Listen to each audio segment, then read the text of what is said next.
can we start with the roll call, Pam? Yes, sorry. Hold on just one sec. All right, Mayor Seaman. Here. Councilmember Castellano. Here. Councilmember Moulton. Here. Councilmember Arroyo. Here. Councilmember Bauer. Here. Councilmember Burgell. Here. Thank you very much. Councilmember Burgell, would you lead us in the Pledge of Allegiance, please? I would be happy.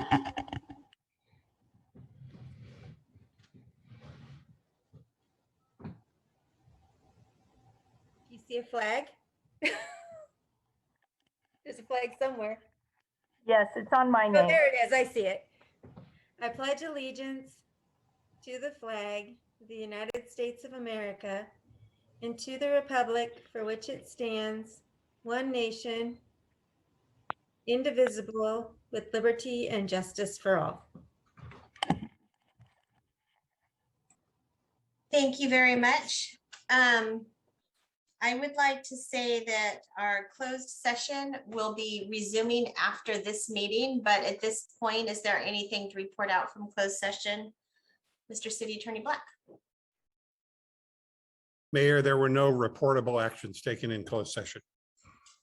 Thank you very much. So we will move on to the mayor's announcements. I just have a few things today.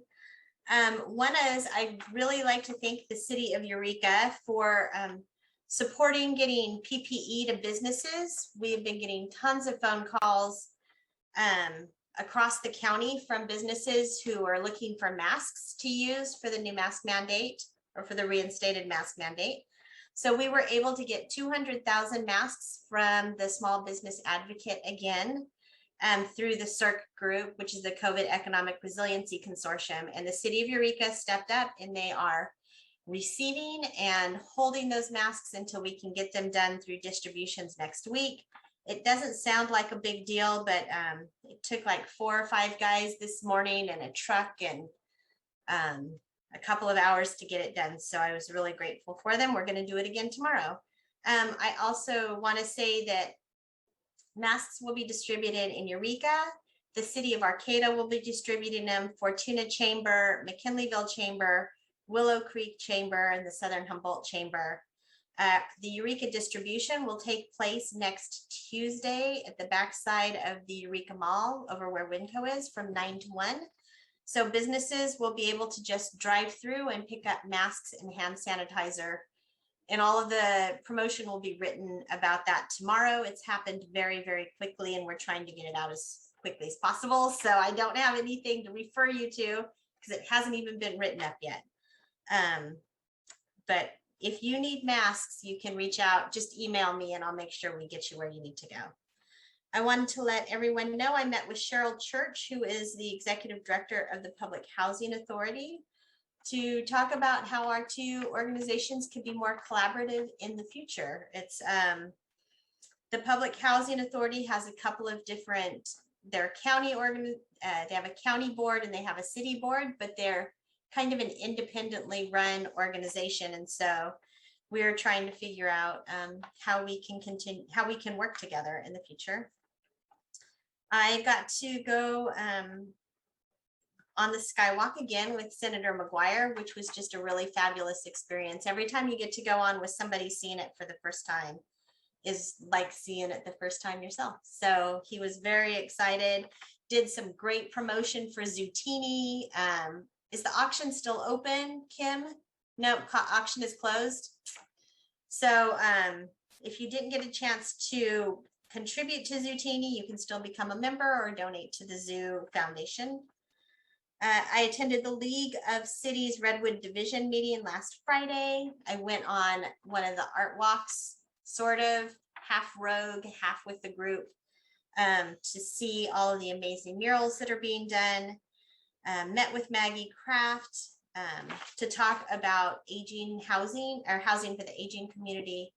And the last thing I want to mention is the California Citizens Redistricting Commission Communities of Interest is going to be having an input meeting on August 23rd from 3 to 7 p.m. This is really important because lines are going to be redrawn throughout the state, which determines, who our assemblyman is and our senator, and we're going to have county lines redrawn, which will affect Board of Supervisors. So Zone A is Del Norte, Humboldt County, Mendocino, Lake, Napa, Sonoma, and Trinity counties.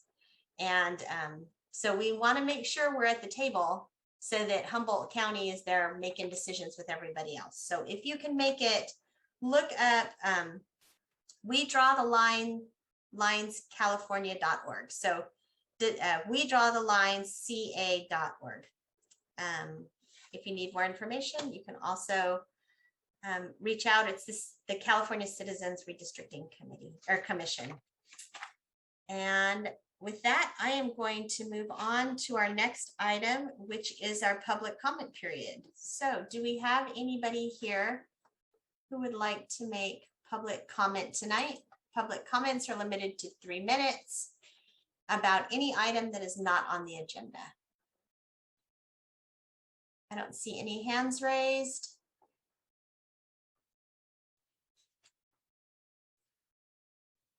Okay. I have a hand. Oops. Can you hear me? My name is Latanya Jacob. Okay, Latanya, go ahead. My comments, as I said in the 5 o'clock, will be email. I just a few things off that I want to make sure I'm clear on is that when you say redrawing of the zoning lines, from what I understand, I think I'm trying to get the gist of what everything is. The Wyatt tribe, they are gaining no. What does that mean for Eureka? I mean, as it stands today, are you guys still going to be here? Are you someplace else? Going to be someplace else? You know what, Latanya, why don't you reach out to me? I will email you this information. I'll give you the whole flyer, okay? Okay, thank you. All righty. Do we have any other public comment? All right, seeing none, I will close the public comment period and move on to the consent calendar. Does anybody want to remove anything from the consent calendar? Let's see, Mayor, I believe we have a public hearing. Oh, I'm so sorry. I highlighted it and everything. I just skipped over it. We do have a public hearing for the metal shipping containers, and that will be Principal Planner Getz.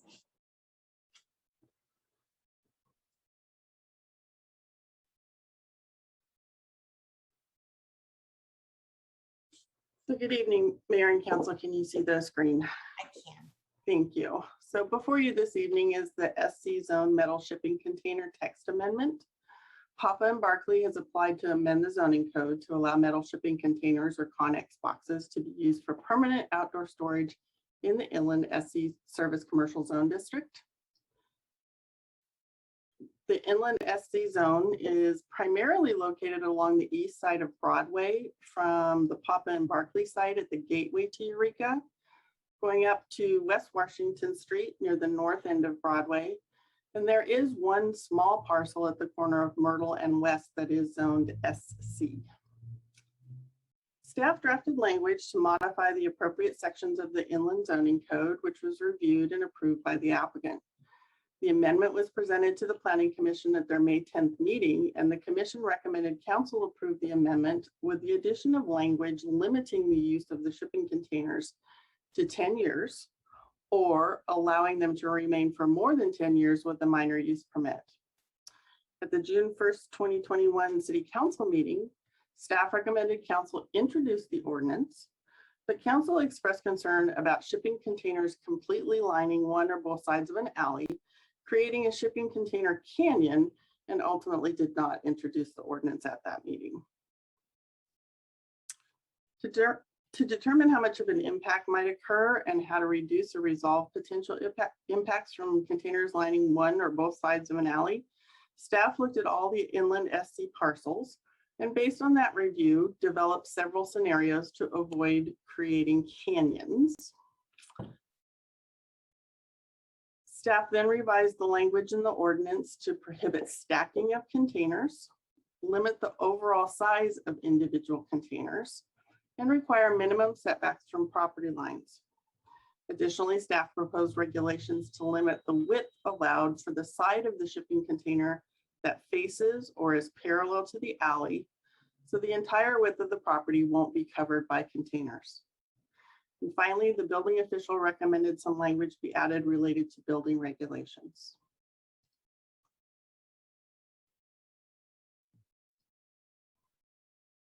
Because these substantial changes were proposed, the revised ordinance went back to the Planning Commission, and at their August 9th meeting, the commission recommended council approve the amendment, but continued to recommend the addition of the language limiting the use of the shipping containers to 10 years, or allowing them to remain for more than 10 years with a minor use permit. Staff continues to recommend this language not be included in the ordinance as discussed in your agenda summary. And finally, there was a question at the last council meeting where this was on your agenda about whether murals or art could be added to the containers. Murals or other decoration are not regulated by the zoning code and do not require a permit. So it's entirely possible that art could decorate some of these shipping containers if property owners chose. So staff recommends that you hold a public hearing and then introduce the revised ordinance as proposed without the additional language recommended by the Planning Commission. However, if you would like to adopt that language, I have a suggested motion for your use. And I'm happy to answer any questions that I can.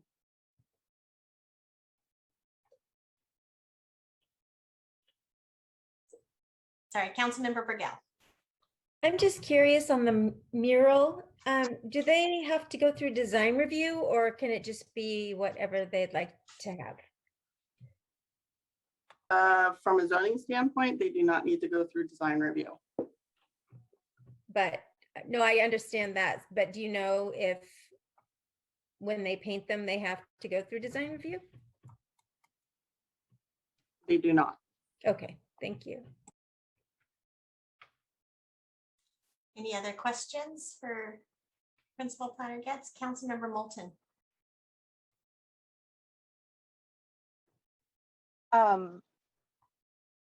I wanted to ask about the idea of including art or public art onto shipping containers. And although it's not part of zoning in this ordinance, it says that the containers need to be painted to match or complement the existing primary structure on site and maintained in good condition. Does that not contradict adding something that doesn't match or complement the existing primary structure? If I had a brown building and I wanted to add a big blue mural and it clashed, but it's also public art, would that not go against this? I don't think so. The intent was that we didn't want the shipping containers to come as is, or, you know, sometimes they can be covered by graffiti, or the paint maybe is not kept up in good condition. So that was the point of requiring the complementary or matching colors. However, just like on a building, if you want to put a mural there, I think that that would still be considered complementary to the site itself. My concern would be if somebody put up a mural in a style that someone took as being graffiti or took as being inappropriate for the area, and they then complained that the artwork didn't match or wasn't complimentary, which has happened before with murals, which is one of the reasons that murals no longer have to go through design review.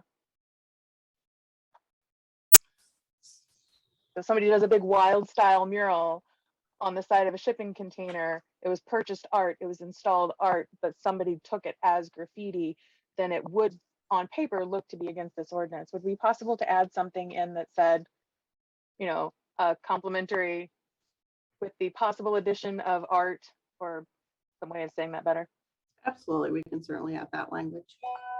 I do have another question, if I could. Yes.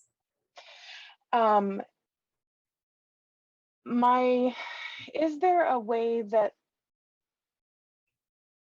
is there an option that Papa and Barkley could have asked for an exemption for their plot instead of asking for the zoning ordinance to be changed across the entire city, affecting all of these different plots and these neighborhoods and all of these businesses?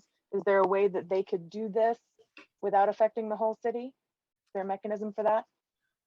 Actually, there is not. The use of the Connex boxes or the Connex boxes used as storage is considered a use under our zoning code currently. And the state law does not allow us to grant a variance or another waiver for a use.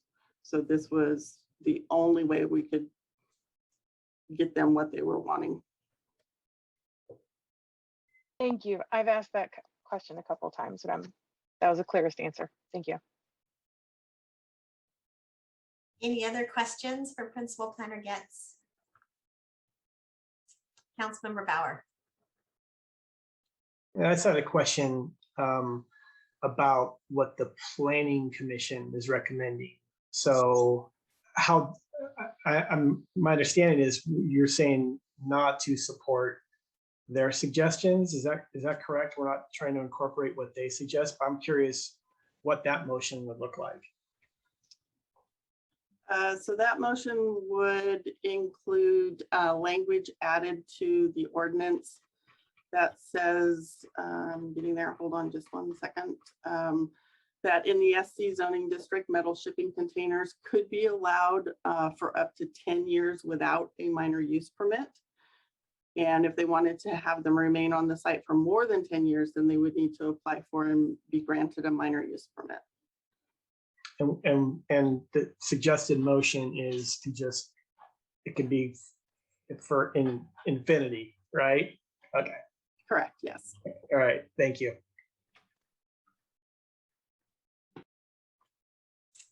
All right. Any other questions? Councilmember Castellano.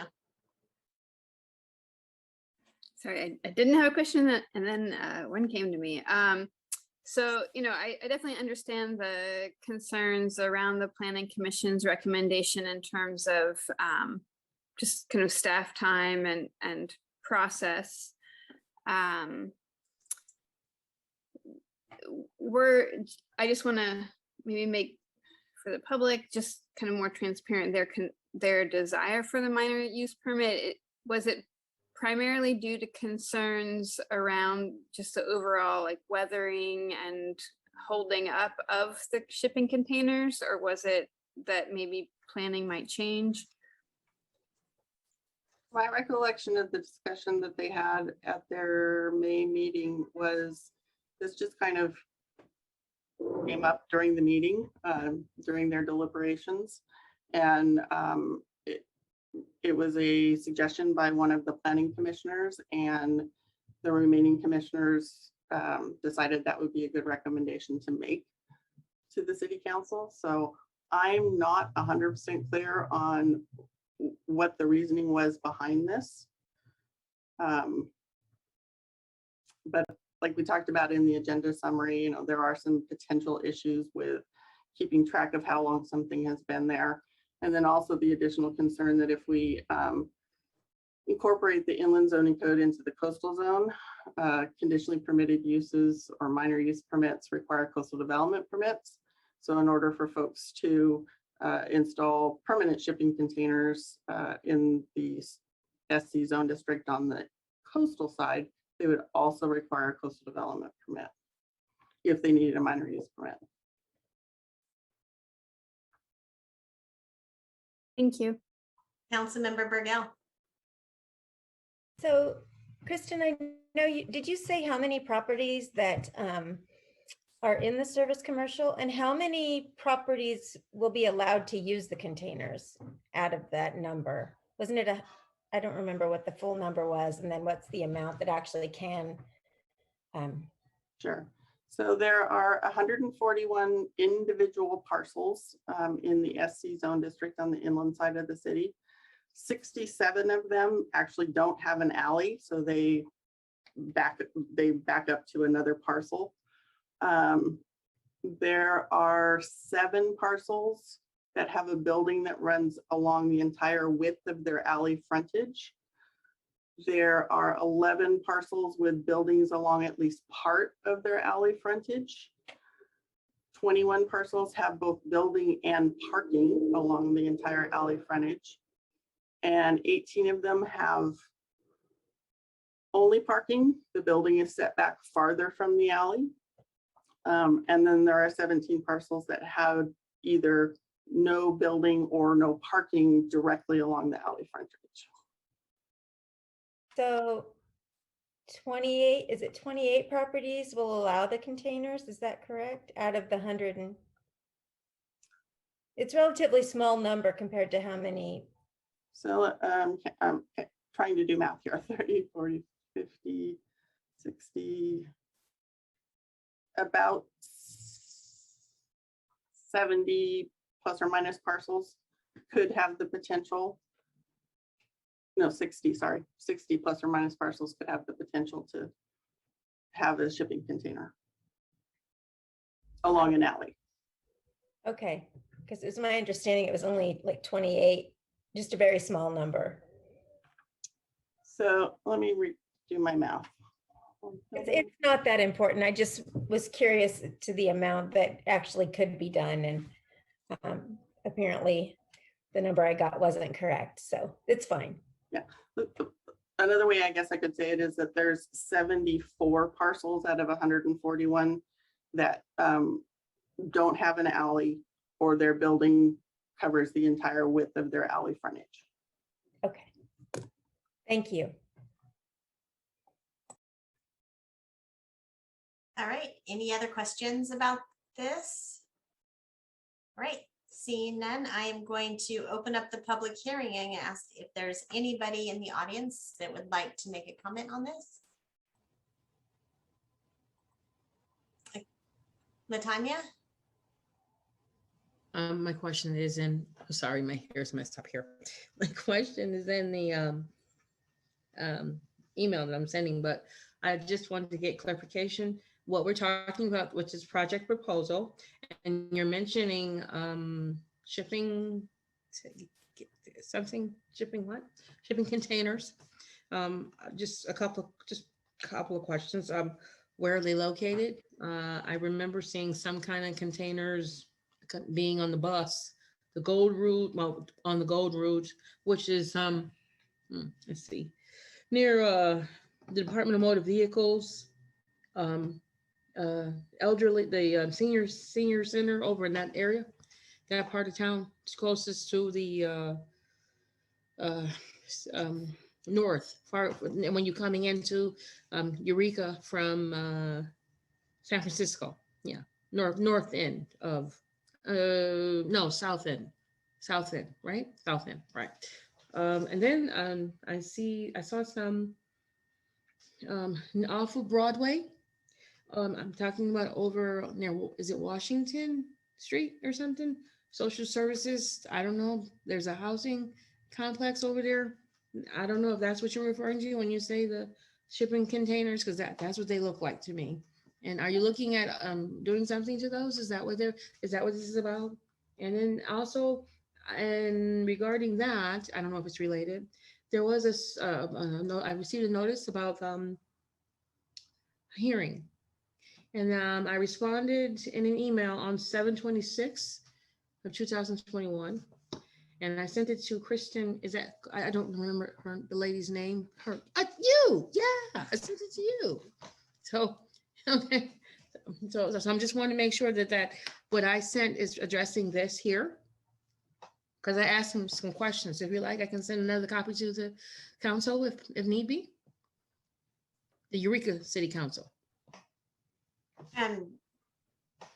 You could go ahead and send your questions to the Eureka City Council. I think I did, Pam. Oh, I'll do it again. I'll do it. Sure. Okay.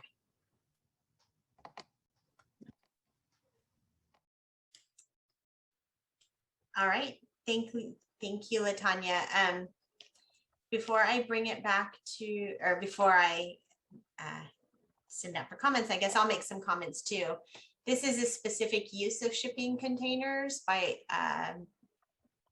commercial users in very specific zoning areas. So yes, you've seen shipping containers probably being used in different ways around town. This is a very specific use for especially zoned areas. So I don't know how to explain it. You know, it's kind of long and complicated, but I just wanted you to know that's what this is about. And then I will bring it back to council for any other comments.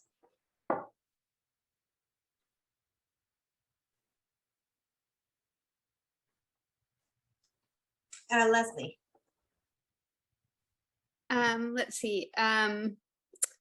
I firstly, thanks for all of the detailed analysis on this. I will officially close the public hearing since we had no other comments. Thanks, Leslie, for the reminder. Yeah, no problem. So anyway, thanks for the analysis on this. I do think that I would support including some sort of wording regarding that art was a permissible use of or permissible way of kind of adorning the containers. Otherwise, I support the staff's recommendation as it is. So I'll just leave it at that and wait for other council members. Councilmember Bauer. Yeah, I don't see shipping containers as a permanent solution to storage needs.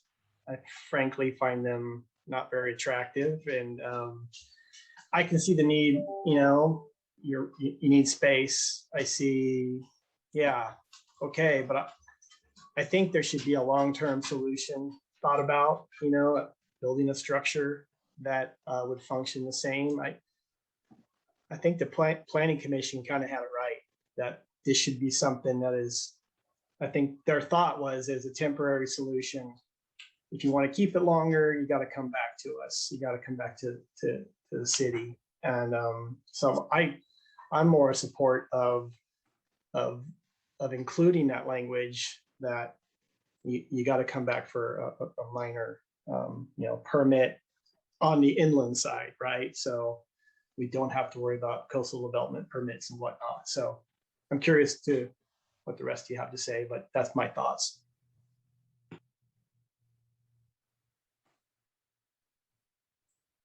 Anybody else have comments or a motion? Councilmember Moulton. I took some time and looked at several of the lots that are in service commercial. It's easy. They're all mostly in one big row. And I think it's a section of Eureka that we have been talking a lot about how to improve and how to beautify, how to get the southern end of Eureka looking more inviting and as lovely as other parts. And I can only imagine that this ordinance was put in place in the first place to avoid the blight that is inherent in shipping containers. They look like temporary storage.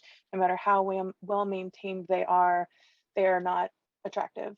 And I think I agree with Councilmember Bauer. If you need storage for that long, then there are better solutions. There are not cheaper solutions, but there are better and more attractive solutions for a commercial area of our town that should be as inviting and attractive as possible.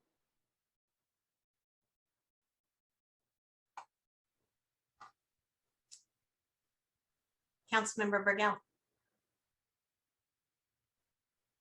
I was just curious. I know that we're in comments now, but I'm curious if we could visit the process of what it would be to look at the permitting in 10 years, like what the staff time would look like, that type of thing.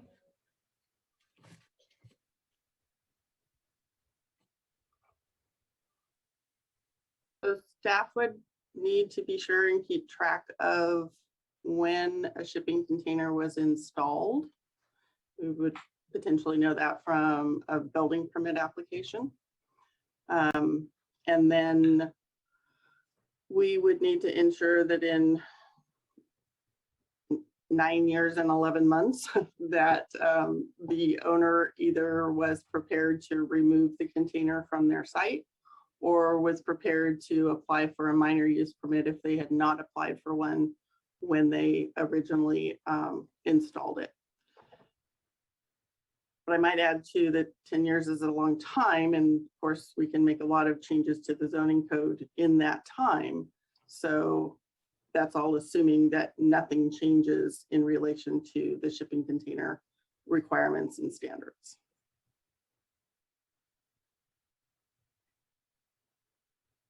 So it doesn't seem to be a big drawn out lot of staff time. It just seems like something we could flag. Well, the staff time would come with processing the application, preparing the staff report, holding the public hearing. Thanks. Councilmember Moulton. Just to clarify the answer to that question, would a building permit be required to put a shipping container in place in the first place, or would this be more of a complaint-based thing where if somebody notices it's not in the right spot? Would they have to get a permit? They may have to get a permit depending on where they want to put it on the site and what other development they already have on the site. So there's some regulations about it not being able to be within a certain distance of an existing building, for example. And so those would come from the building code. But so it's possible somebody could put a container on their property and not require a permit, not get a permit, and then the city has no idea necessarily that it's there, or that in 9 years and 11 months they need to be doing something about it.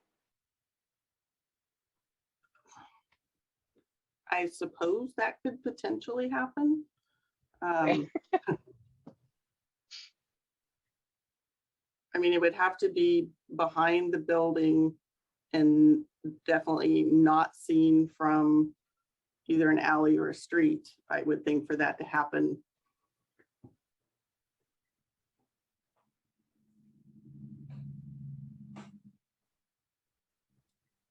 Any other comments or emotion or direction or? No, I'm sorry, it's a council member's time now.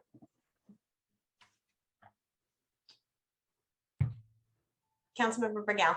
Well, after hearing the other side of this, I do believe that we are looking at beautifying Broadway and some of these areas, and that in fact, even a painted beautiful mural on the side of a shipping container over time really isn't the most beautiful thing. I mean, the artwork would be beautiful, but not the container itself.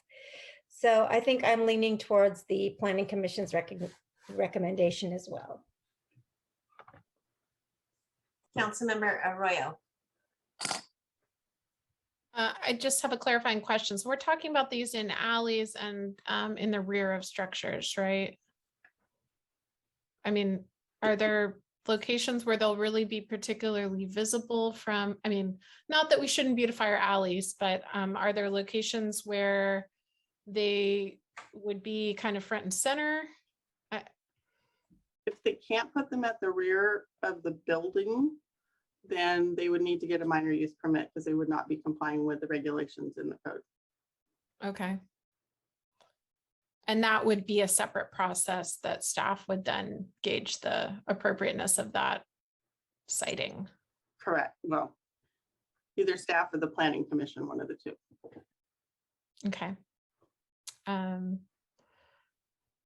Yeah, I mean, I agree they're not the most beautiful thing in the world. I don't think they're going to, my sense is not that we're going to be overflowing with shipping containers with this. So, you know, in the, I guess my gut is just to go with staff recommendation and perhaps encourage to the extent possible beautification of the shipping containers. But, you know, as an effort to be friendly to the requests of businesses in the community, that just seems like, you know, one that I don't have particularly strong feelings about. If other council members do, then I'm certainly open. It sounds like this came up before when a meeting I was not at, and I'm hearing a lot more variety of opinion about this than I anticipated when seeing it on the agenda for the first time. So anyway, my thoughts are that it's going to be behind the structure, and while they're not a long-term solution, you know, sometimes people are renting a property where they don't have a lot of options to build an accessory building. So I'm personally fine with staff recommendation. Is that a motion? Yes, it is. I move staff recommendation. All right. Does anybody want to second that motion? It looked like Kim maybe wanted discussion. Raise your hand if you want a second. All No, right, Kim. no, I didn't want a second. I wanted to say that, in fact, I don't believe that having it flagged and looked at in 10 years is not being business friendly in any way. And I do feel like that, we really want to continue to move in the direction we're going, which is beautifying our city. And, in the next 10 years, zoning code can change. There are a lot of things that can change, but I think revisiting this in 10 years is a good idea. And so with that, if you wanted to amend it to include planning commission recommendation, I would second. If not, then I'm going to vote no. That was a mutual second. I'd be happy to discuss more. I just don't think that's how it normally Yeah, goes. So I'm happy to continue the conversation and amend it possibly, but why don't we take the motion off the floor? That's what we do, right? And have some more discussion and then we'll, okay. Councilmember Castellano, because you didn't look like you're ready to second. You look like you wanted to have some discussion too. Well, I mean, I was willing to second, but I'll second with discussion maybe. I feel like it may be easier for staff and still accomplish the planning commission's goals to like revisit the ordinance in 10 years versus create a process that would kind of go on for 10 years. I don't know, that is that, I mean, I don't, again, we'll have to remember, someone will have to remember to do it, but assuming that if it's a problem, it would be remembered. For me, it just seems like, I hear from a lot of people just that there's, businesses get burdened with a lot of processes, and I guess I would lean towards alleviating that burden from both businesses and staff, because it seems like it may not ever be an issue. Councilmember Moulton? The recommendation of putting a 10-year time limit on them doesn't address my concerns. I'm not opposed to it, but it doesn't address my concerns of shipping containers just in general not being attractive or appropriate for a service commercial zone, in my opinion. All right, well, we have a lot of different opinions, which is okay. That's what we're all here for. I would like to ask Principal Planner Getz, is that even a possible thing to put a timeline on an ordinance to revisit it in 10 years? Is that something that you could do?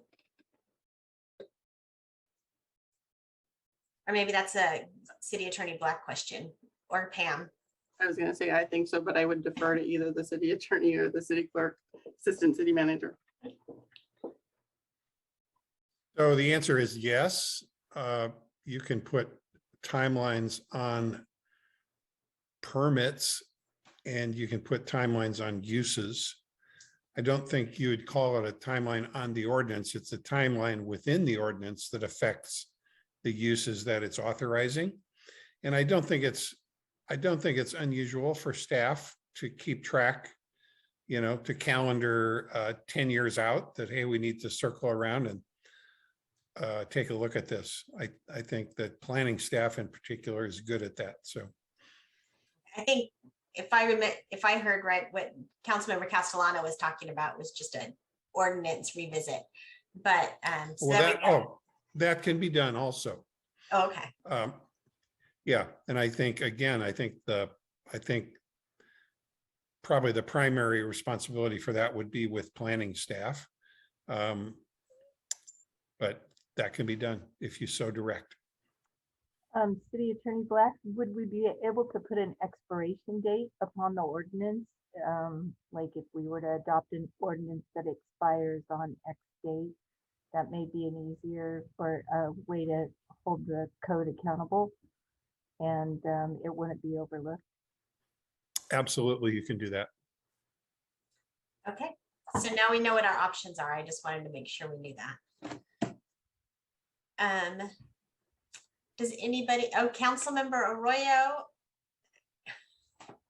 Just looking at the staff report and noticing this part that is interesting, that the applicant themselves recommended that they be allowed if they're not viewable from a public right of way.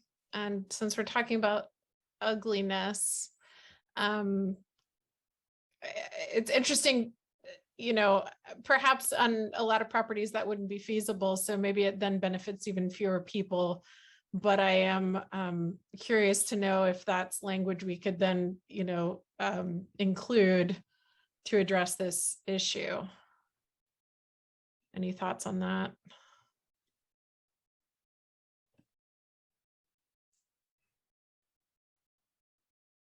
Principal Planner gets, I know we have to have a permit if it can be seen from the back, but can you just eliminate it altogether?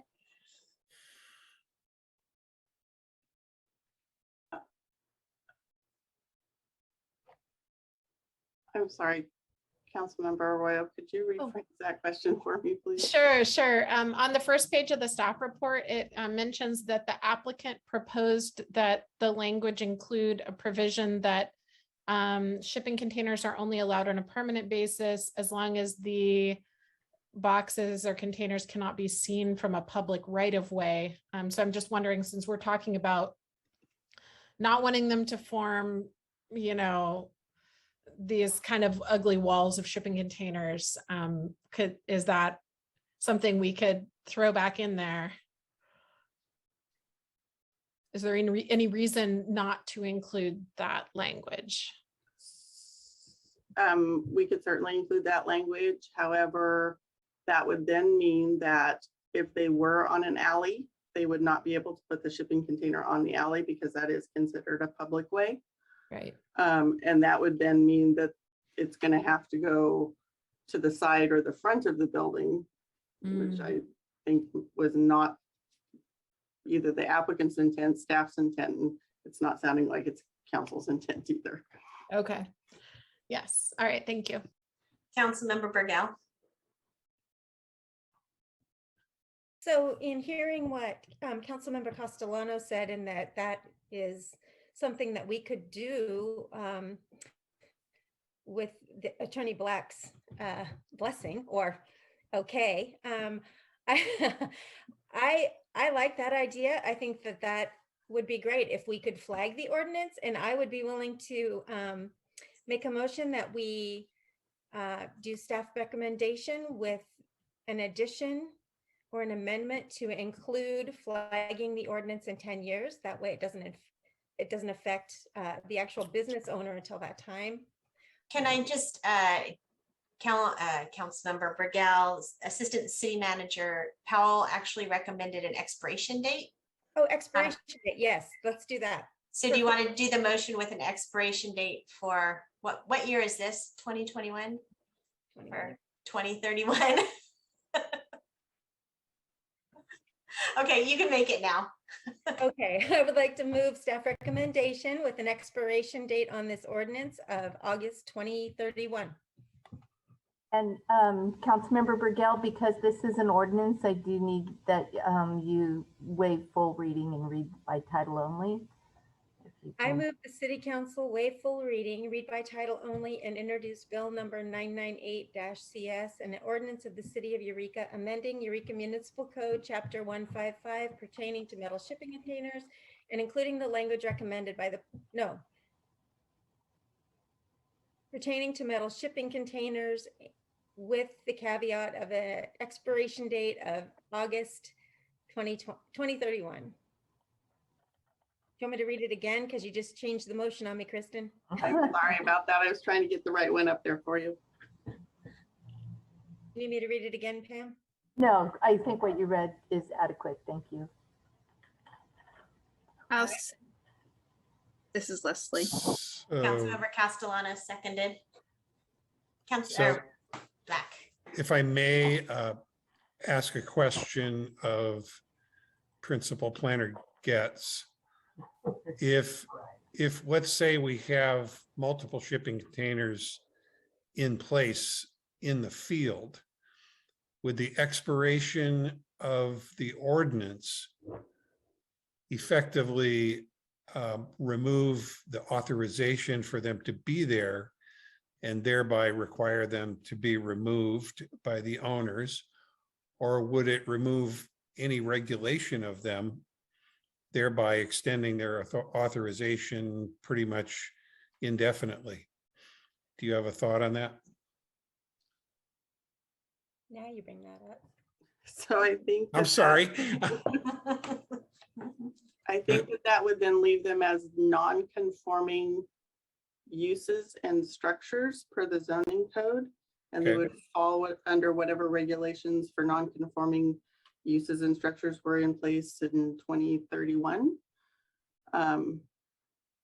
But if we put an expiration date on the ordinance itself, we can actually even add that language, I think, into the zoning code indicating that it'll expire, in 2031. And that way future planners will hopefully be able to keep track of it and be aware and take care of it when it gets to be 2030.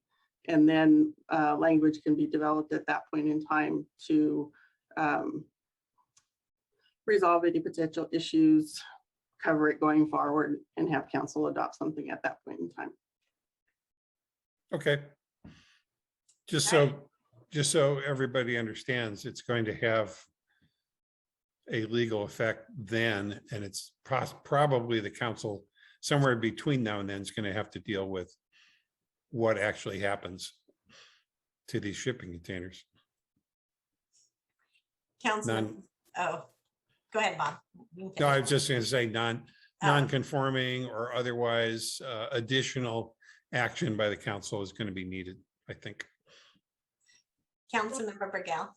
So I'm curious if there can we add a grace period? I know we have a first and we have a motion and a second, but if we were to add a grace period to folks so that they understand that, yes, it does expire in 2031. Yes, you have 6 weeks, 8 weeks, whatever it takes to get your permit and all of that business in place. Is that something that's feasible at that time?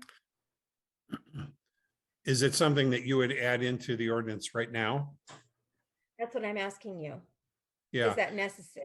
It seems unnecessary to me because if the ordinance is going to expire, let's just say October 31 of 2031, people are going to know that 6 or 8 weeks before, rather than giving them a grace period afterwards. Great. Okay. That's on a practical basis. That's what I think. Thank you. All right, we have a motion and a second. Any other discussion on this item? All right. Oh, Councilmember Moulton. Can we add language about artwork? In section 2(1)(b), where it says painted to match or complement the existing primary structure on the site, must be maintained in good condition, et cetera, et cetera. Avoid other visible forms of deterioration. The inclusion or installation of artwork would be nice. Something to that effect would be permissible. How about that? The inclusion or installation of artwork on the container would be permissible, even if it doesn't match the building. Is that a friendly amendment? That's a friendly amendment. Okay. Well, I accept the friendly amendment. Councilmember Castellano? I also accept the friendly amendment. Can we get the friendly amendment without reading the whole thing over again? Yes, I can accept that. All right, then I think we're ready to vote on this item. I don't see any other comments. Councilmember Bauer, I don't see you, so I'm assuming you're good, but let's go ahead and take a roll call vote. Alrighty, Councilmember Castellano, Aye. Councilmember Moulton, No. Councilmember Arroyo, Aye. Councilmember Bauer, Aye. Councilmember Burgell, Yes.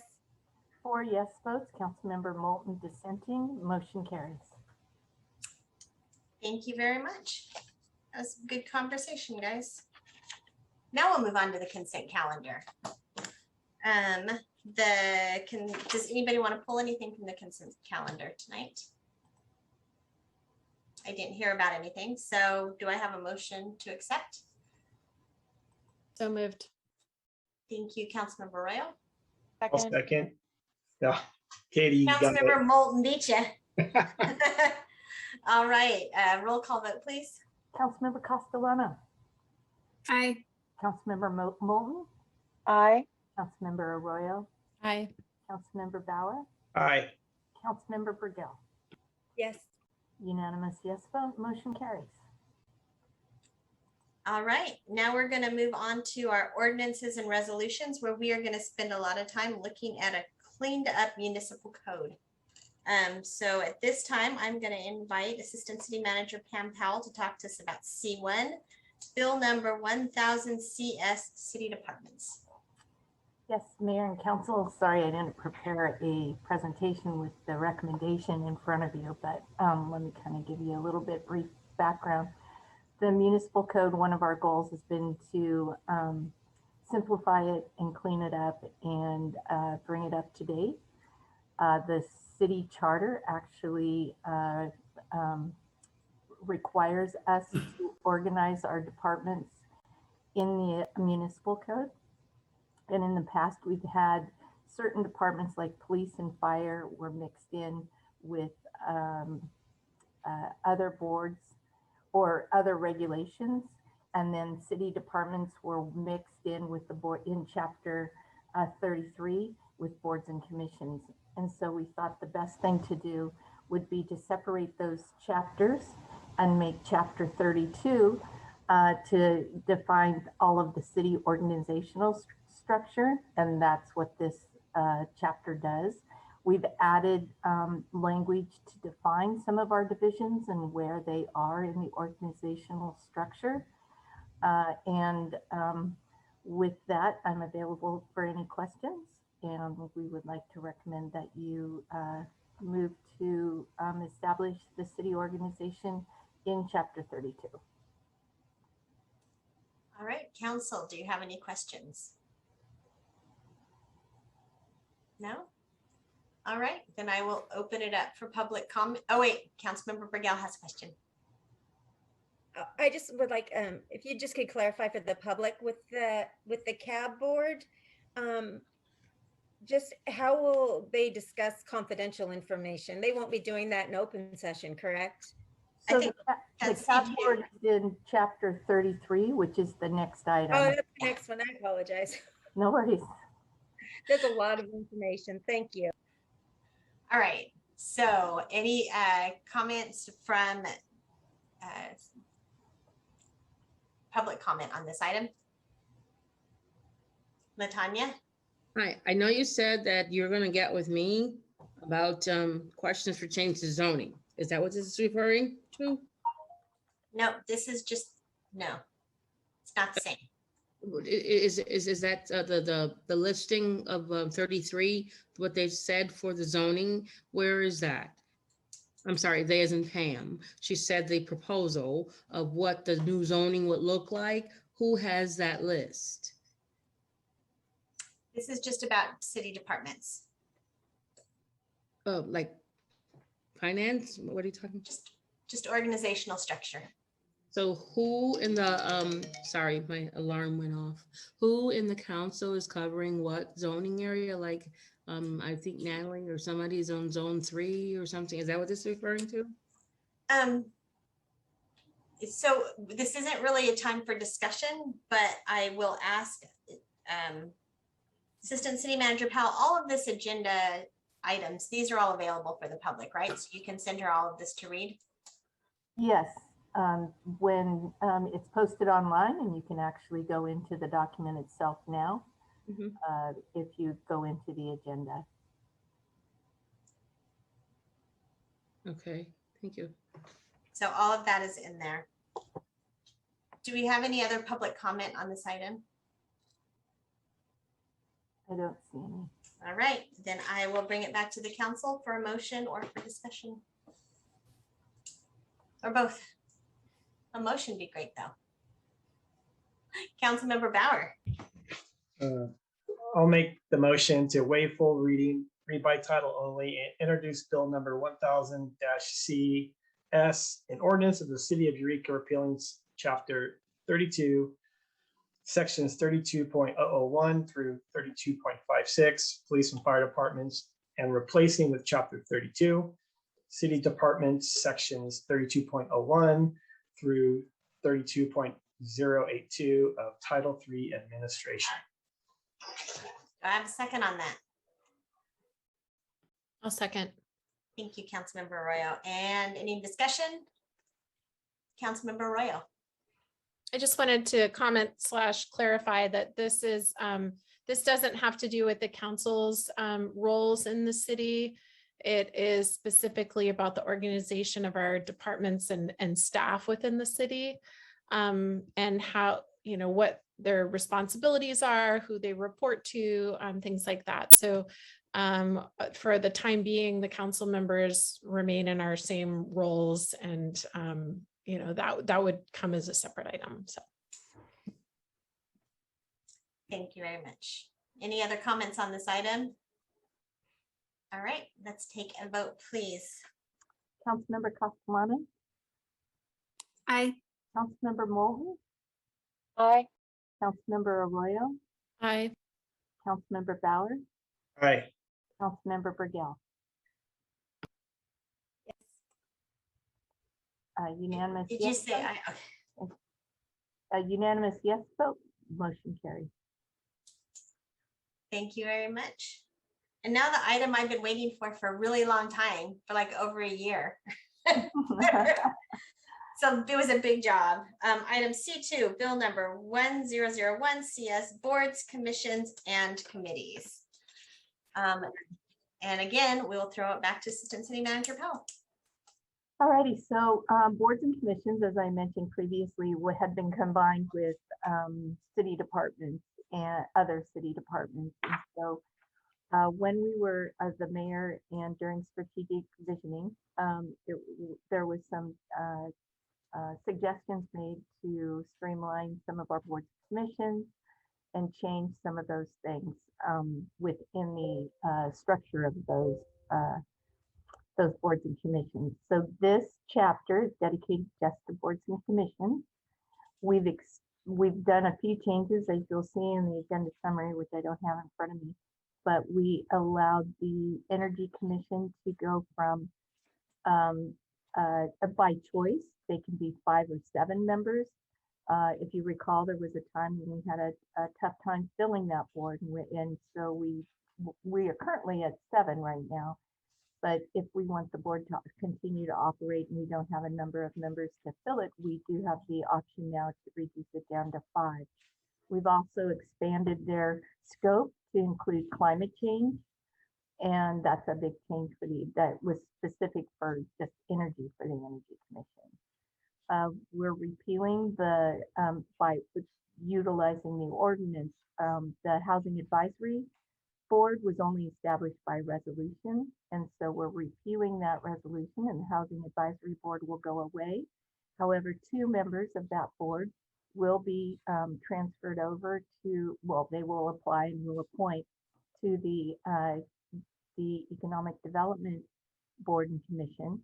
That will, and we have the ability to expand that board to 9 members to accommodate 2 folks from the housing community, and 1 person from art and culture will also represent the arts community on the Economic Development Board.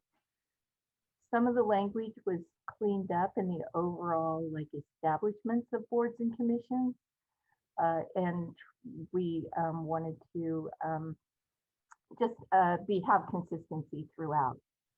I rolled a lot of the language over from boards and how they were established. And so one of the boards and commissions that I rolled over with the language within it was for the Energy Commission. And it's the only commission right now that has a 2-year or a 2-term they can only serve 2 terms and then they must go off. So that was brought up to me today, and that is something, you know, for council to discuss if they're interested in eliminating that requirement, as that's the only board that has it, or if you want to put it and across the board to all of the boards and commissions. So that's certainly something, you know, for you to discuss. With that, oh, and on the Chiefs Advisory Board right now, the ability, there was very few changes made in that particular board because we just established them at the end of last year. And so they do have the ability to discuss employee issues, and that language would be provided by the city attorney, and that would be in closed session if that board were to discuss a sensitive employee issue. So with that, I'm available for any questions.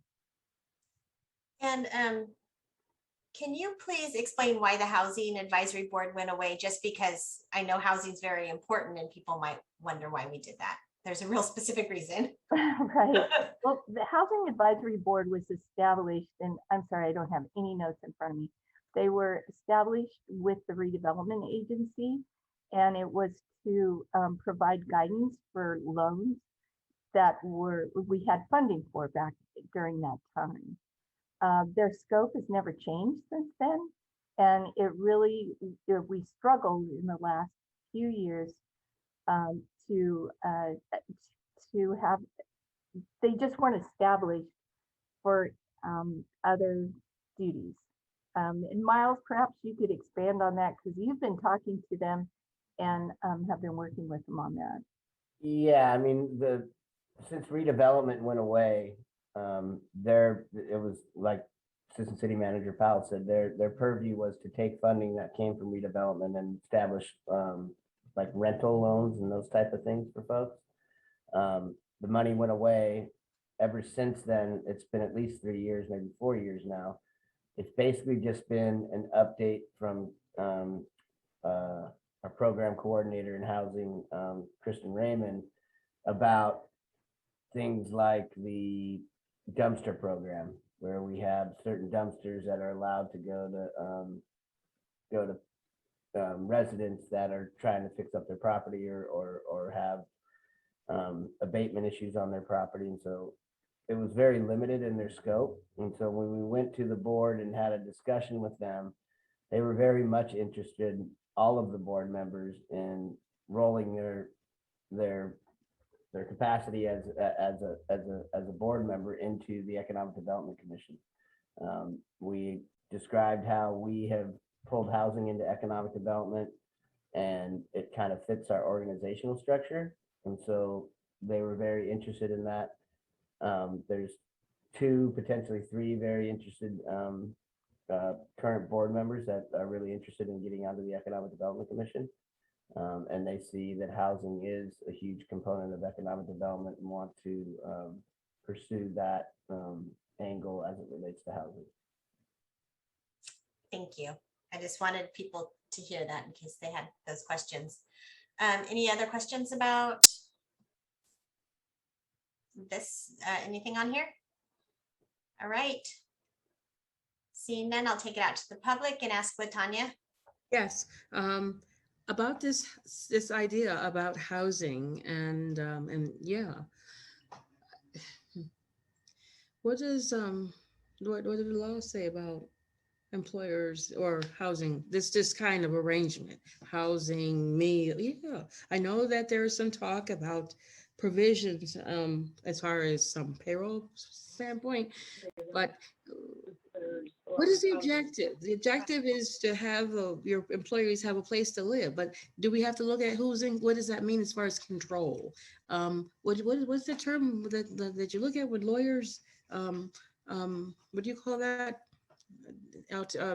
Some kind of do you have an ulterior motive, or is it something? Are you related to it, or some I forget what you call it, but do we have to look at that here? And when deciding that, there's a reason for that, right? You want to make sure that you don't have things that lead to unfair advantage, because the employer does pay the person's wages, but at the same time, we don't want that to be the reason why the person says mysteriously something happens that they're no longer employed and cannot meet their financial obligation, which would not be good, would not be good.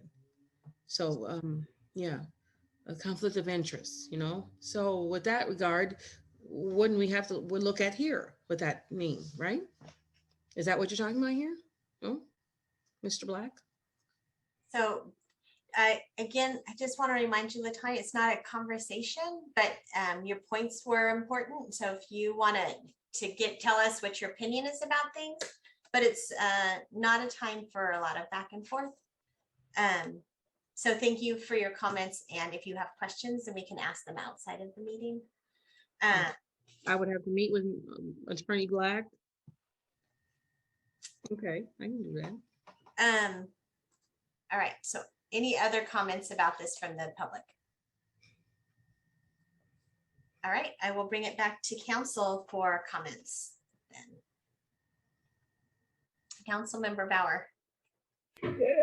As far as term limits go with, boards and commissions, I think if people want to serve, forever, I think it's great, because that institutional knowledge is really helpful and I think valuable to the city. That said, I think what we should do probably across the board is just an idea, is that, you serve 2 terms and then you come, if you want to continue, you ask to, essentially reapply. But I'm not in favor of any term limits for people that want to serve their community. I'm interested what others have to say on that. So I will tell you, when I first started appointing, there are people who've been on committees for 15, 20 years. Yeah. And some of them, I made a point, if there was a commission that was highly sought after, I would ask people who have been serving for a long time to step down so that others could come on. But, every time a mayor changes, then that kind of creates its own term limits, right? So yep. Somebody may want somebody different than I wanted. And so they only get 2 terms anyways until they get somebody new. But I'd rather not have it written in there, particularly if it's not across the board. Yeah. And there are some that are very difficult to fill. So open spaces, parks and rec, I will tell you, is very popular. Arts and culture, very popular. So people really want to get on those. It's nice to have a lot of rotation. Personnel committee, finance committee, they take very specific skills. And if you have somebody who's on it with those skills, it's nice to just be able to keep them. That's my opinion. So. Thanks. It's Councilmember Moulton. I also generally think across the board term limits aren't going to be a good idea in this context. And I just wanted to say thanks for all of this work. This kind of restructuring for efficiency is only going to help people understand better the city government, and that can only improve in transparency and accountability.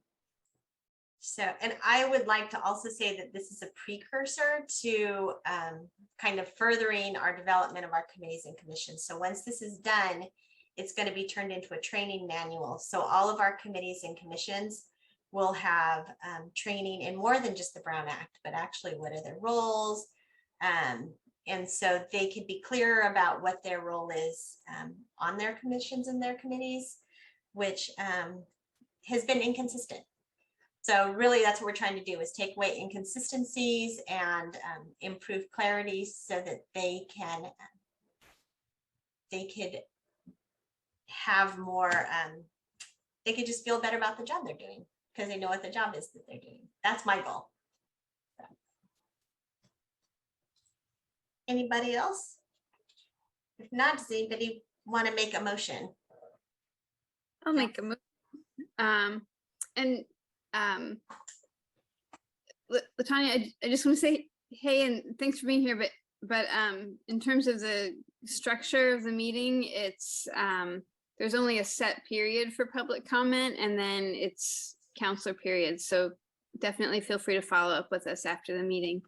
I'm going to read the waive full reading and read by title only and introduce bill number 1001-CS, an ordinance of the city of Eureka repealing chapter 33, other departments, boards and commissions, section 33.01 through 33.208, and replace with chapter 33, boards, commissions, and committees, section 33.001 through 33.207 of Title III Administration, and repeal resolution number 6657, a resolution which established the Housing Advisory Board. I'll second. All right, do we need to say anything about making it consistent with no term limits in the motion? I would say, right now, the only committee that, or commission that has term limits is the Energy Commission. And would you like to remove that line? And if you do, we would want to include that in the motion.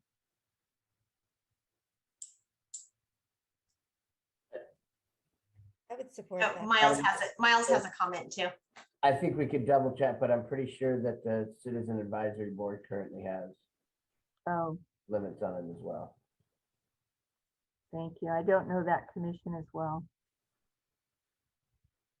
So just putting that out there, Councilmember Castellano, do you want to add removing term limits or? I'm okay to remove term limits as long as the mayor still has power to change those positions. And who made the second? It was I, and I also support that change. All right. Any more discussion on that? All right, seeing none, I would like to vote or ask for roll call vote, please. Councilmember Castellano, Aye. Councilmember Moulton, Aye. Councilmember Arroyo, Aye. Councilmember Bauer, Aye. Councilmember Burgell. Yes. Unanimous yes vote, motion carries. All right. And again, we're still working on the municipal code, so I am going to ask Assistant City Manager Powell to address item C3, bill number 1002, CS Security and Fire Alarm Systems. Yes, thank you, Mayor. And as you recall, we had many things tied up into our chapters that really needed to be in different places. This was originally in chapter 32 with police and fire departments, and it really regulates security alarms within the city. And so it should have been put into general regulations, and that's where I'm moving it. It will now reside there. It will be easier to find, I believe, for folks. It's a logical location for it. So since I was bringing the alarm ordinance back, I checked in with the local alarm company and with the police chief and the fire chief for any updates that they felt that they needed, or language that's consistent with current practice. So you will see some minor changes to the alarm ordinance, just in how the security companies dispatch their alarms, and it's to reduce the number of false alarms. So with that, I would recommend that you waive reading and adopt, or introduce, sorry. All right, do we have any questions for Assistant City Manager Powell on this item? All right, seeing none, I will go to public comment. If anybody has a comment about this item. All right, not questions, this is comment time, Latanya. Okay. Oh, you're muted. Yes, I think it's a good idea that all dwellings have requirements in terms of, I don't know, carbon monoxide type things and fire alarm, fire, what do you call those things? The fire, goodness gracious, extinguisher and smoke detectors. And in some way, yes, something to get rid of rodents, make sure that they can't get inside. The outside or the base of a housing or dwelling, as I have mentioned before, should be sealed with concrete. I think every single place should have it. Just that will keep those critters out, considering that you guys have marshes and, you know, there's wildlife in there and, you know, they get in. And so and by the way, does the city council have a plan in place? I know this is not a question. I'd like to see that, a plan where you address taking care of or controlling the wildlife within the marshes. Yeah, how do you do? Yes, what you plan to do about doing that. Yeah, let the people know. Nice job, Latanya. And do we have anybody else in the public who would like to make comment on this item? Seeing none, I will bring it back for motion or comments.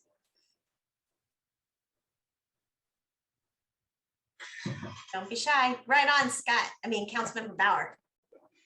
I'll make the motion to waive full reading, read by title only, and introduce bill number 1002-CS, an ordinance of the city of Eureka adding title 9, chapter 103, sections 103.01 through section 103.22, private security and fire alarm systems. All right. Do I have a second on that? I'll second. Thank you, Councilmember Castellano. Any discussion? All right. I will just say with this, our municipal code is going to be super clean and shiny. Thank you so much for all of your work. And we'll do a roll call vote to make sure that, you know, council approves it first. So go ahead. Councilmember Castellano, Aye. Councilmember Moulton, Aye. Councilmember Arroyo, Aye. Aye. Member Bauer, Aye. Councilmember Burgell. Yes, and thank you for all your great work, this agenda, Pam. Policy Pam, that's what they call her. Unanimous yes vote, motion carries. Thank you very much. And now we are going to move on to item C4, which is harbor regulations. It's an ordinance. And I'm going to invite Deputy Community Services Director Rainey up, who is my hero today, because it was his team that helped get all that PPP equipment loaded. So welcome, Deputy Director Rainey. Thank you very much. It's our pleasure to help out with that. Can everyone hear me? Perfect. All right. Good evening, Mayor and Council. Tonight, I'd like to introduce a proposed amendment to the harbor regulations section of the municipal code, section 100.14, regarding vessel speed in Humboldt Bay. As a summary, the inner reach portion of Humboldt Bay, encompassing the tidelands and the waterways along the Eureka waterfront, is heavily used by recreational and commercial vessels. Staff has witnessed an increase in property damage and possibility of injuries due to the inappropriate vessel speed that's been displayed by some operators. The existing municipal code utilizes the language of nautical speed, and we believe that it's confusing to people what a nautical mile per hour actually consists of. So in essence, a vessel traveling at 3 nautical miles per hour can still create a wake that causes damage and potential injuries to those working and recreating along the Eureka waterfront.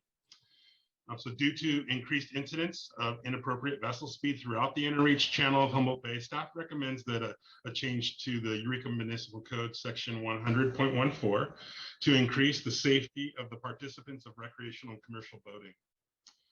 And I'll add that this change was supported by the Humboldt Bay Harbor Safety Committee, which the city is a part of and very active with.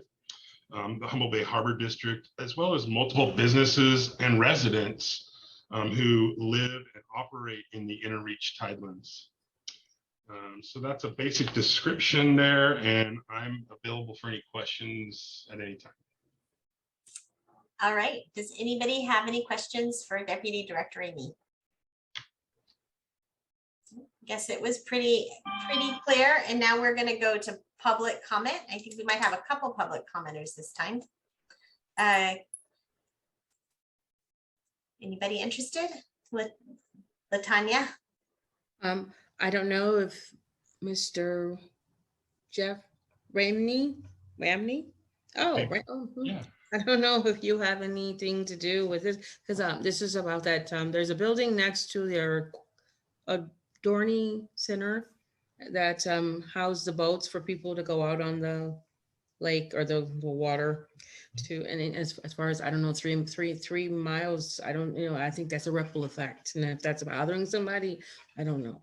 But anyway, the pool that's located in that building where the boats or things are, can they consider people, you being able to use that, or in conjunction with the Adorney Center, have some kind of working arrangement so that they can go swimming? Yeah, because there's only one swimming area pool that I know of, which is by a gym on Myrtle Avenue. That's the only one that I know. I know there's more. There wasn't another one on 101. But I don't think I don't know what the status of that is, but they would have to clean it up really good. But I don't know what the status of that, but but then can they consider that? Could that be put on a future agenda or something, or, something of yours? Thank you very much, Latanya.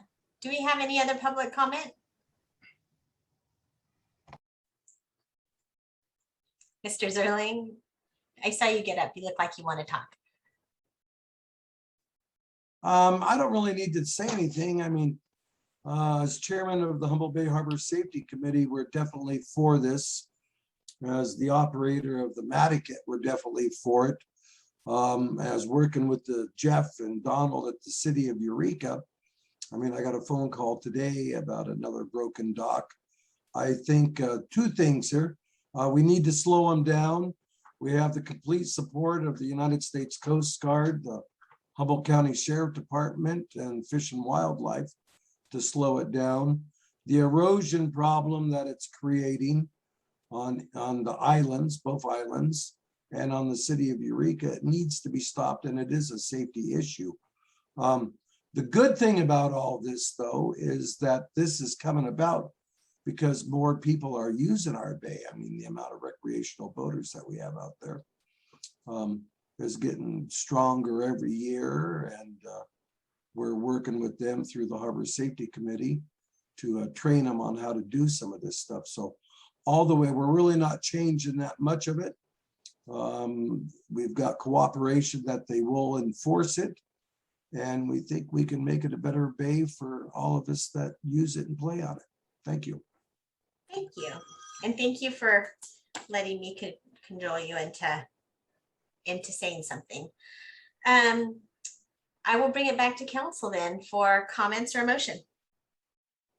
Councilmember Arroyo, and then Councilmember Burgell. I move approval of this. Councilmember Burgell. All right, any discussion? We do need to, I'm sorry, we have to read this as it's an ordinance. So we have to read it by title only. Okay, fair enough. Let me get to that place. And it's an introduction. Thank you. Can't just do it, huh? All right. Great. Well, I move that we waive full reading, read by title only, and introduce bill number 1004, tax CS, an ordinance of the city of Eureka, amending section 100.14 to title 9, chapter 100, harbor regulations provision. All right. I still second it. Right on. Any other discussion on this item? All right. Trying to slow people down on the ground and on the water. Everybody's in a hurry. Let's go ahead and have a roll call vote. Councilmember Castellano. Aye. Councilmember Moulton. Aye. Councilmember Arroyo. Aye. Councilmember Bauer. Aye. Councilmember Burgell. Yes. Unanimous yes vote, motion carries. I'll try not to make so much wake when I'm paddleboarding, y'all. I'm just so fast. I was thinking about all the kinetic sculptures out there, but like, slow down, guys. They're moving like 3 knots. And so we're gonna bring everything that we read tonight has to come back again, right? So, all right, well, this will be fun. Thank you so much. We have made it through the ordinance part of our meeting and we are on to reports and action items. Oh, no, future agenda items. One more. Not quite. No, oh, Kathy, oh, this is just minor. I'm But sorry. if it passes, it doesn't have to come back. So that's, I am so sorry. This is such an important one that won't have to come back next time, hopefully. Bill number 1003, Camping Ordinance Amendment, and that would be Mr. City Attorney Bob Black. so I think you guys know all about this. It was introduced at your last meeting and it is on without changes for adoption tonight. Any questions on this item? All right, seeing none, I will move it out and ask if there's any comments from the audience on this item. Seeing none, I will bring it back for comments or motion. Councilmember Burgell. I move we waive full reading, read by title only, and adopt bill number 1003-CS, an ordinance of the City of Eureka amending section 93.02 as amended by ordinance number 913-CS of title 9, chapter 93, Parks and Recreation. All right, we have a motion. Do we have a second? I'll second. Thank you, Councilmember Bauer. And do we have any more discussion on this item? Seeing none, I will ask for a roll call vote. Councilmember Castellano, No. Councilmember Moulton, Yes. Councilmember Arroyo, Yes. Councilmember Bauer, Aye. Councilmember Burgell. Yes. 4 yes votes, Councilmember Castellano dissenting, motion carries. All right. And now we are done with the ordinances. I just checked that and moved right on, but now it's a legitimate, officially done check. And we will move on to future agenda items, which is brand new to our agenda. This is our opportunity for council to bring up any future agenda items for consideration. Does anybody come prepared? Councilmember Castellano? Well, this one just came up to me tonight, and maybe it's a agenda item or a special workshop. I'm wondering if it would be, I'm interested in some sort of item, maybe a seminar that would be kind of a educational item around how, like an introduction to the process of city council, so that members of the public could come. And, I just have noticed that I really appreciate the members of the public who have been coming, but we haven't had as many people coming. And I'm just wondering if that might be useful to bring more people to the meetings. So are you recommending an agenda item or a special workshop? I guess maybe I'm asking Attorney Black how that might be framed. Maybe I think it might be better as a special workshop, but would this be the place to even bring that up? Or it could be an agenda item, but I think it might be better as a special workshop. So the principal purpose is to introduce the public to how city government functions at the council policy and lawmaking level. Is that the idea? Yeah, I think some of that, and then along with a kind of how the council meeting itself works in relationship to that. One of the things that emerged from our workshops, mission vision workshops, was the concept of updating, revising, simplifying, and updating the city council rules of order. And there was discussion of Rosenberg's rules of order. And at a lot of organizations, cities, counties, and districts, it's very easy for the governing body to simply adopt Rosenberg's rules because they're written to apply to a 5-member commission, board, or council that has a mayor or a chair that's elected from within the body. And the reason this sounds kind of a circuitous answer to your question, but as it turns out, because Eureka is a charter city with rather unique structures, we're not going to be able to just say, oh, let's have Rosenberg's Rules of Order. We need to write a lot of special provisions that pertain to the mayor and the mayor's role and the role of the mayor pro tem. So one option would be to have a workshop that dealt with that. And I think it would probably require that a draft be put in place first, but you could use that to discuss and work through, the provisions of updated procedure. I would say that would accomplish about 80% of what you're looking for, I think, in terms of council operations and central city operations. The other 20% could be dovetailed in with it. So that would be one approach.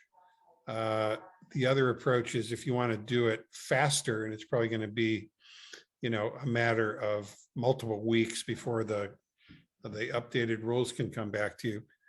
Another approach would just be to have a workshop for discussion purposes. And finally, there would be an approach that would allow for, let's say, 20 minutes on a series of agendas, maybe 3 agendas in a row, in which different segments are taken up for discussion and consensus building. So I think you could go either way with a workshop. You could have a workshop that focused on importing Rosenberg's rules into the city process. And finally, I think you could do it by having different discussion topics over a series of regular council meetings. I don't know if that's even helpful. It probably was a bit confusing, but. Can I ask Councilmember Castellano, do you want to sort of think about what you might want and bring it back next time to future agendas in a more? Yeah, I know it wasn't so much confusing as I feel like it may be kind of cumbersome for people to figure out that procedure within this moment, and it may be a possibility for council members to think about it if they're supportive of such a thing, and kind of develop a sense of that we could then bring back later. Yeah, why don't you request a staff report on a future agenda, the next agenda or the one after that, as to a staff recommendation how to proceed. Okay, I'll request that. And now do I have to ask for consensus to see if the rest of the council wants that? Is that how this is going to work? This is brand new, so. Yes, I believe that is the intent. Okay, so consensus is just kind of a thumbs up and we want the majority, everybody interested in seeing this? Okay, we've got a majority and we are on. Anybody else want any items for future agendas? Councilmember Arroyo. I'd like to request an update on our cannabis ordinances, ensure that there's still, I guess, cannabis ordinances and businesses in the city. I'd like to know how many licenses we have, different license types, the breakdown of that, and then if there are any needs to, I know we've made quite a number of amendments, but just kind of hear how that's working. I don't think we've had an update since they've been allowed to have signage up too. So if I could add to that, how many of our cannabis businesses have signs? That's really interesting to me. So if you could fit that in the report. And who is everybody interested in that? Do we have a consensus on it? All right. So that would be another future item. All right. And this is a report section. So now we're just going to the city manager reports from here. I have no idea what this is either. I didn't even get a preview. My apologies, I was taking notes. Good evening, Mayor and Council. So tonight I was just going to give a quick update on kind of the direction that staff is looking to go in as it relates to the American Rescue Plan Act funding. The city is in line to receive approximately $6.3 million. I believe we've received half of that already. There's no hurry with this. We have up to 5 years to spend the money. This funding is much different than the CDBG funding that we got related to COVID that was used to address the impacts of COVID. This is more related to a stimulus package. It has some guidelines that staff is pretty familiar with, but they want to make sure that everything that we're going to be proposing would be in compliance so that when we get audited, that we're not going to have any problems with how we spent the money. So just the general concept that we've discussed through our department head meetings, there's a lot of it's for stimulus, so they're looking for infrastructure projects. There's a little bit more leeway when you can demonstrate a loss of revenue due to COVID. And we would look at TOT tax, we'd look at, some of our fees that we lost through recreation, zoo, those type of things. And preliminarily, we're looking at approximately 1.3 million that we could justify in lost revenue. And with that funding, it's got a little bit more leeway. We can use it for kind of general fund purposes. And what we were thinking and doing with that was a portion of that to supplement the utility assistance program that's ongoing currently and supplement that funding. And then also to do some infrastructure projects on some properties that we have deferred maintenance on. One would be Station 3 and Station 4 of Humboldt Bay Fire. Another would be the Municipal Auditorium. And then another project that we'd look into doing is developing a substation for EPD and mainly CSET along the waterfront and making some rehabilitation to the Coast Guard building that we own at the foot of Commercial and have more of a police presence along the waterfront and have them stationed there. Another portion of the money, a little bit under $1 million, we'd look into broadband, which would serve that stimulus. We'd look at investing in the kind of the backbone of getting us to be a wired entity and not have to use wireless. So we'd look at infrastructure to connect City Hall to the high tank, to the Municipal Auditorium, to EPD's main headquarters, as well as fire headquarters. And then the remainder of that money, because a lot of it has to do with infrastructure, would be sewer projects. Once we use that funding, it would fund future projects and offset kind of some of the deficit that we've seen due to the underperformance in our sewer fund. And so that's what we're preliminarily looking at. Just wanted to get some, feedback from you guys if that's the right direction you're thinking. And we obviously come back with something more detailed in the near future. So I think a lot of it too was supposed to be for economic development, and other than broadband, this is all infrastructure. Do you have any plans for economic development use of funds? We have discussed that, and we need to get more into the guidelines of that because it's not as direct and straightforward as what you can consider economic development. So we could look into more of that. You know what they really count as economic development is childcare. They love childcare in that. Councilmember Arroyo.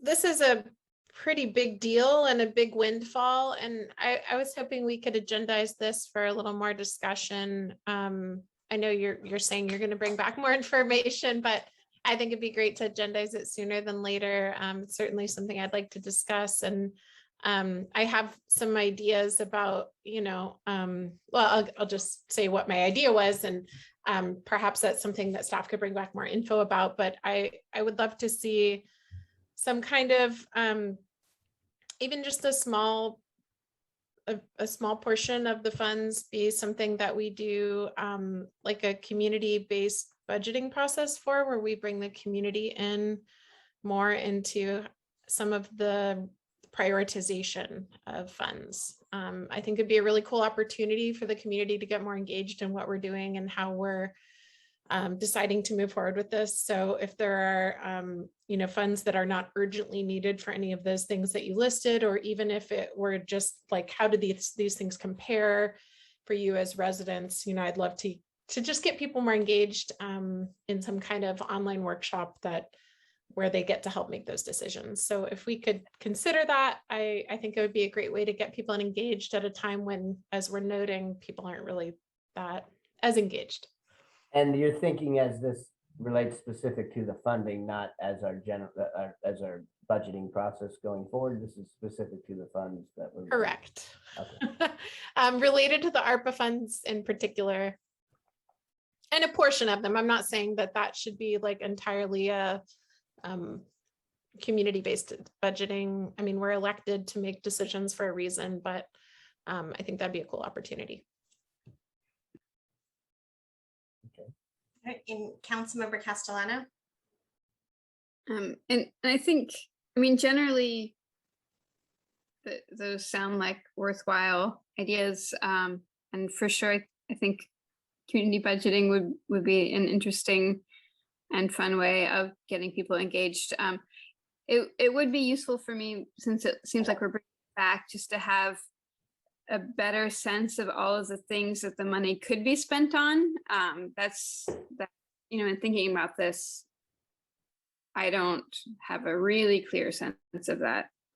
So that's been the most difficult part. We do have guidelines, but without asking specific questions, I can tell you the COVID money was extremely convoluted and hard to understand. I'm not saying this is as bad as that, but we could give you some slam dunks, and some other things may be kind of maybe. That's why the infrastructure funding is a slam dunk. Councilmember Brigel. So just a quick question about sewer projects. How would that impact the public in a positive way then? Would there be a potential reduction in their rates if we were to do these projects through this stimulus fund? It wouldn't result in a reduction to the rates, but it would shore up some deficiencies that's happened in our sewer fund since the last rate review. So it will help in that aspect. Thank you. Any other questions for Miles? Councilmember Bauer.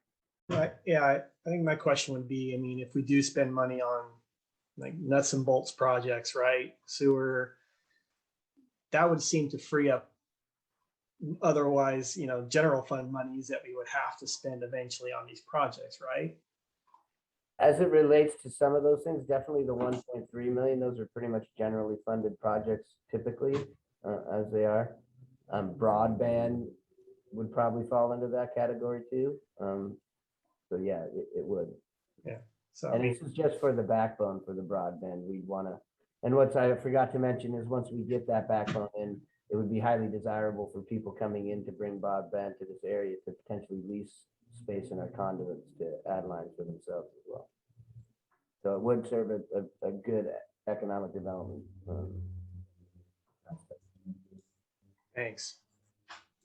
All right, so you'll bring this back as an agenda item so we can talk more about it too, with some more clarity as you have it for what it can be spent on.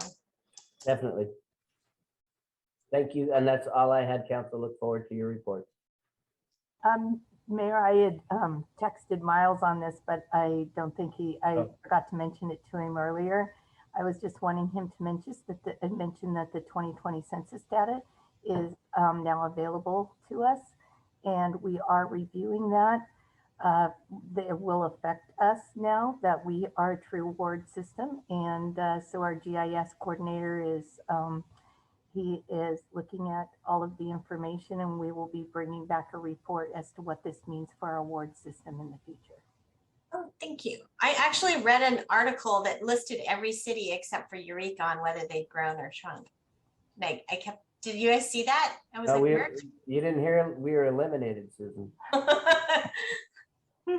Mayor Seaman, excuse me. That's it. That's okay. It's the end of the meeting. We can all get casual now, I suppose. I called you Miles, so thank you. That'll be interesting to learn more about. All right, now we'll move on to council reports then. And we will start with Councilmember Castellano. Okay, mine will be quick. I was out of town and got back into town, so thanks everyone for tolerating me being on the phone at the last meeting. I did make it back in time to attend some of the street art festival, and just thank you again to all of the folks who work so hard as artists and as organizers. I also have been continuing to attend the COVID Economic Resilience Consortium meetings and kind of facilitating the housing work group. And I just want to thank Senator McGuire for coming to that last meeting. It was a really rich and robust conversation. And I think there's going to be some exciting, it's just really exciting to see so many people willing to collaborate on housing across a lot of different sectors. So it's great to have more folks playing a part. I also attended the League of Cities Redwood Region meeting, where I was elected the second vice president of the Redwood region. Yes, very, very exciting. Thanks all. And I just want to appreciate all of the folks that have been planning events and and canceling them, to be mindful of COVID. As someone who plans events, I just understand how difficult it is to put so much energy into something and have to cancel it. And I really appreciate that folks are being so mindful of the health impacts of events in our community, and just appreciation for all of the work and vision, and that is kind of just waiting for the time when we can do it. So thanks to all of those event organizers out there. And that's my report. Thank you very much. Councilmember Arroyo.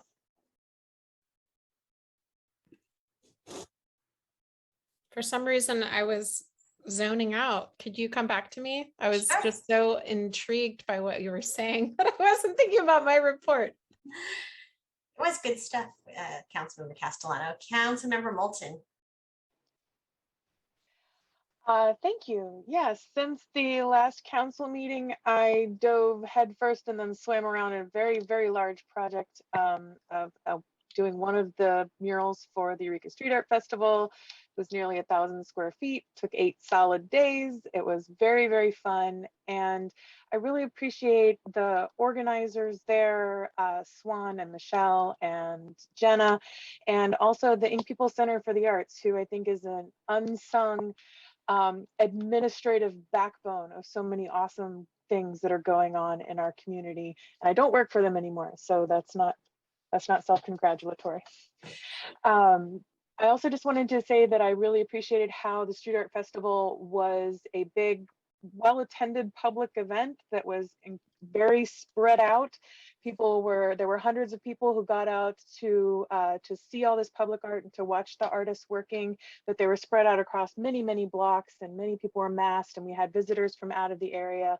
But the majority of folks were from Eureka or from the surrounding area coming down to talk to us, and they're all very appreciative of this work in beautifying the city. So I think that that's a good model that we can, as times evolve and as risk evolves, that there's probably not going to be a switch or a moment at the other end of this where bing, everything suddenly is back to normal, that it's going to be these inching along things and coming up with creative pivots and coming up with new ways to engage the community and to get out there and enjoy our wonderful backyard and our wonderful people. Is just going to require a little creativity to think about how to do that in a way that's safe as things continue to not totally be safe. So be safe out there, friends, and get your shot. Thank you. Councilmember Burgell.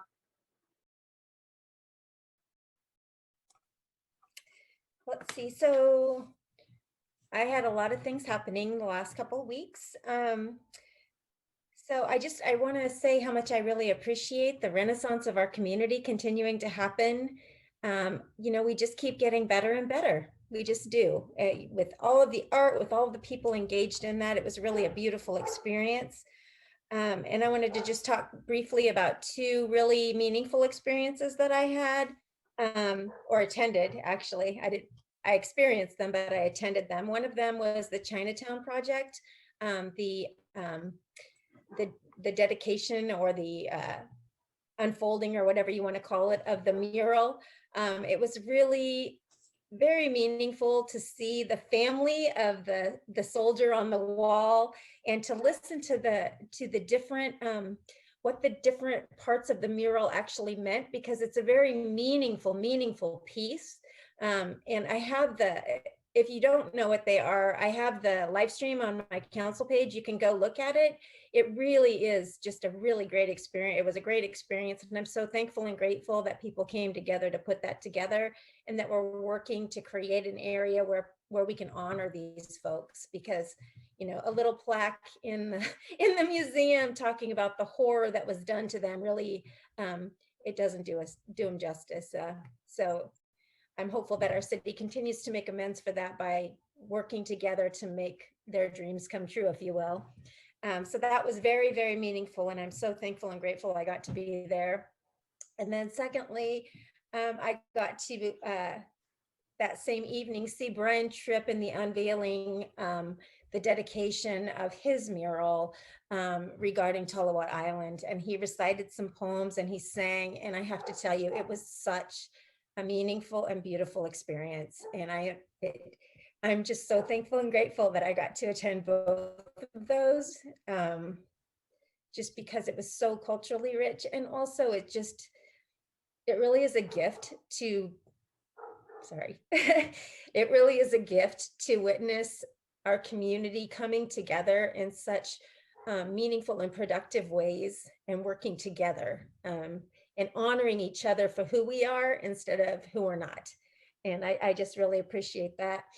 And lastly, I wanted to say that I did run the half marathon this year, and I had my best time ever. So it was great. Natalie was out there doing they had these Hawaiian super cute jumpsuit, I have to tell you. But I had the best time ever. And so I, of course, texted Terry, the director. And of course, she reminded me that they did remove the bridges from this marathon. It was all flat mostly. So that's potentially why my time got better here. I thought I'd improve so greatly, but it was those damn bridges. So, you know, hopefully next year it'll be a nice flat course and we'll be out there again, and I'll just continue to work on my time. And I want to thank Councilmember Moulton too. I got to do a little painting with her, and it was so great and fun to learn, and her patience is beyond reproach. I mean, it was just amazing. So thank you so much. And I'm just so grateful to be in our community and in our city. I love it here so much. And I love our community and how we work through stuff together, you know. I mean, there's always the naysayers, but we work through it and we get through. And the last thing I'll say is, please wear your mask and please get a shot. I have a friend, actually a friend of my daughter. She's 3 years old. She's getting tested today for COVID because she was infected in her daycare, potentially. And so we really need to take this serious. This isn't a joke. And if you think it's a conspiracy theory, that's fine. Just get the shot and wear a mask. I mean, you know, you can have your opinion, but this is about our community. This isn't about individual people. So keep that in mind, please. Thank you. Thank you. Councilmember Bauer. Thank you. Yeah, you know, I finally got to do a tour of all the city facilities. So the water, the sewer, and yeah, the sewer treatment plant was super interesting. I'll say that. And just to see, my take home was, I wish everybody understood how complicated and costly it is to run a city. I mean, the infrastructure stuff gets old. You know, our city's over 100 years old, and there's stuff that's been in works for forever, been working for us. You know, and so I talked to Director Gerving about, you know, how do we get the public educated about how these things in life turn on the tap. You know, it's just something you take for granted, but what an amazing amount of infrastructure and people that run the whole thing. It made me appreciative of all the staff, and appreciative of like Measure H, funding all that stuff, funding infrastructure. It costs money to run a city, and you learn a lot by doing a tour of what makes the city run. I also attended the Redwood chapter of Cal Cities, and I want to say, Leslie, you're awesome for stepping up and running for vice president there. And I don't know, I wish you do so much, and to volunteer to do that, I appreciate it. It's really good for the city. It is. It's important for Eureka, so thank you. And Mayor, you mentioned redistricting. I've received a few calls about that, and it is really important. In the past, Humboldt County, we had a representative, whether it was the state assembly or the state senate, and that's changed, and that's partly due to redistricting. I mean, we all thought it was going to be a great thing, and overall, I think for California, it has been. But representation, having somebody from the community in the capital, we haven't had that for a while. I think since West Chesbrough. So it's important to weigh in, the public weigh in, that we all weigh in on how the lines are drawn. So please, check that out and get involved. And I'll say the street art thing has been amazing. I was down in Old Town the other day, and I ran into a friend who lives in Arcata, and they're like, "What is going on in Eureka? There's people everywhere." It's like, street art, man. Go enjoy it. So it was a huge boon for the city. Just people coming out and enjoying. Pretty safer to be outside. And so, and some of the works are, well, all the work is amazing, and I can't wait to see the courthouse get done. And then, the code. Oh, one last thing. I know Brendan Farron. He's a carriage driver down in Old Town, good friend and fellow Liverpool soccer club fan. He had a friend sitting there with him, an older gentleman who's from inland, who's looking all over for a rental because he has COPD, because he can't even live in Trinity County right now, or I think he lived in Shingletown. And it was pretty something you don't think about, the impacts. Here we are, we're so lucky, the air is clean, we're in just a wonderful location to live, considering what is going on inland. And all you gotta do is look at fire mappers or InsaWeb to see that Northern California is on fire, and people are trying to escape it. In Eureka, Arcata, I was in Crescent City the other day, just people everywhere coming to the coast to try and stay healthy. So it's going to be a challenge for us from a housing perspective in the future. Climate change is going to drive people here, and something that I think we're dealing with every day. So it's never going to change, unfortunately. But we got to do what we can to get people, housing. And then COVID, we're in a total crisis right now. All I got to do is talk to a nurse or a healthcare professional. And I think about it all the time, like, how have we failed to convince people that, this is real, to believe in science, that yes, this is experimental vaccine, but all vaccines were once experimental, polio, chickenpox, and they cured all these diseases. And yet here we are today, still half people don't believe in this issue or this crisis, really. And it's a failure of education and science, right? We don't give our kids enough science. And that's why I'm wearing my science shirt today, because I just, we have to do better. This can't happen in the future. The denial of science and the benefits of science, a vaccine, that prevents you from dying. So hopefully we'll all do better. And a few people have reached out to me about, it should be mandatory for people unvaccinated to wear masks, and the rest of us can move about, freely. And something for us to talk about maybe in the future, just to discuss, how do we deal with that? People are angry, and I myself, I don't want to be angry anymore at the unvaccinated. I want to understand, and I want to educate, but here we are, back to a raging crisis, and something that we have to all work on to get our community to not be so polarized and pitted against one another over an issue of an illness that can kill you. I don't know, but if you have ideas, drop me a line, because I want to work on that issue. So that's about it. Thanks.